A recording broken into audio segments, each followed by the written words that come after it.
दोस्तों, एक समय केशवपुर नामक नगर में राजा कृष्णदेव का शासन था।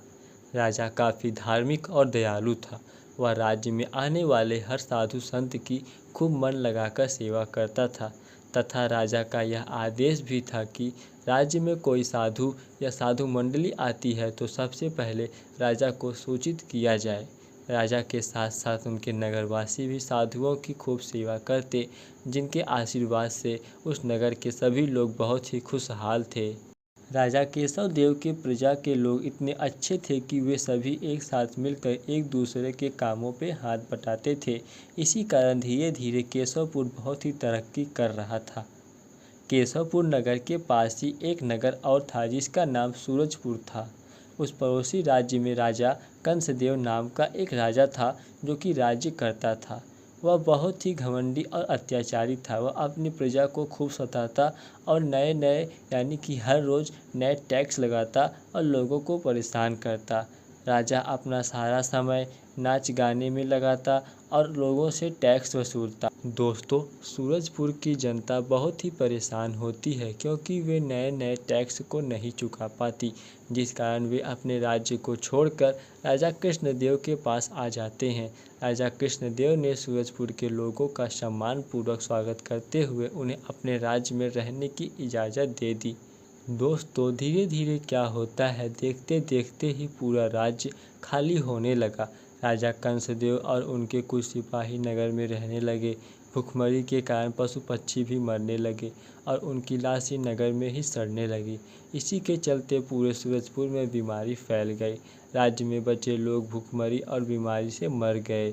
दोस्तों, इसके बाद क्या होता है, एक दिन राजा कंसदेव की पुत्री को एक बीमारी हो जाती है जिससे वह कुछ दिनों के लिए बीमार पड़ जाती है और उसके बाद उसकी मृत्यु हो जाती है। राजा लाचार हो गया और वह बार बार सोचने लगा कि उन्होंने जनता पर काफ़ी अत्याचार किया। यह सोचकर राजा कंसदेव भगवान से क्षमा मांगने लगते हैं। दोस्तों, अभी यह कहानी खत्म ना हुई। कुछ दिनों के बीतने के बाद राजा कृष्णदेव जी के राज्य में एक साधुओं की टोली पहुंची, जिसकी सूचना राजा को सिपाहियों ने तुरंत दी। उन्होंने राजा को बताया कि इस मंडली में दो साधु युवक भी हैं, जिनमें से एक राजकुमार जैसा और एक युवती राजकुमारी के समान दिख रही है।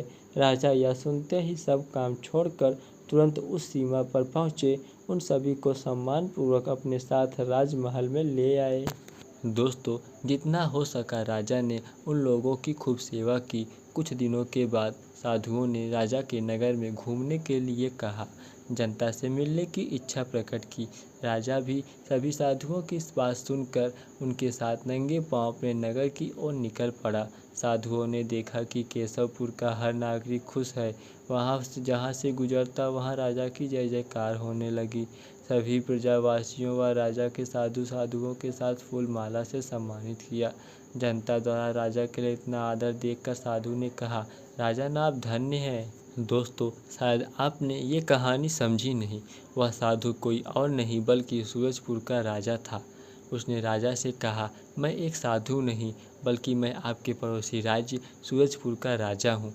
मैंने अपनी जनता पर बहुत ही अत्याचार किया, जिस कारण वे मेरा साथ छोड़कर आपके राज्य में आकर बस गए। मेरे अत्याचार के चलते मेरे पूरे राज्य में भूखमरी व बीमारी बढ़ गई, जिसकी शिकार मेरी एक बेटी भी हो गई है। अब मैं अपने पापों को धोने के लिए भगवान की भक्ति करता हूँ और साधु का रूप धारण करके लोगों की सेवा करता हूँ।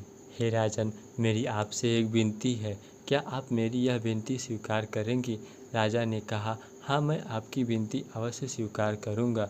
तो उसने कहा, मैं अपनी एक बेटी और एक बेटे को आपके राज्य में रहने की अनुमति मांगता हूँ।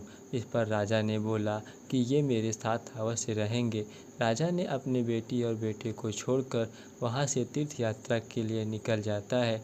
राजा को अपनी गलती पर बहुत एहसास हुआ और वह लोगों के बीच से सीधा सन्यासी बन जाता है।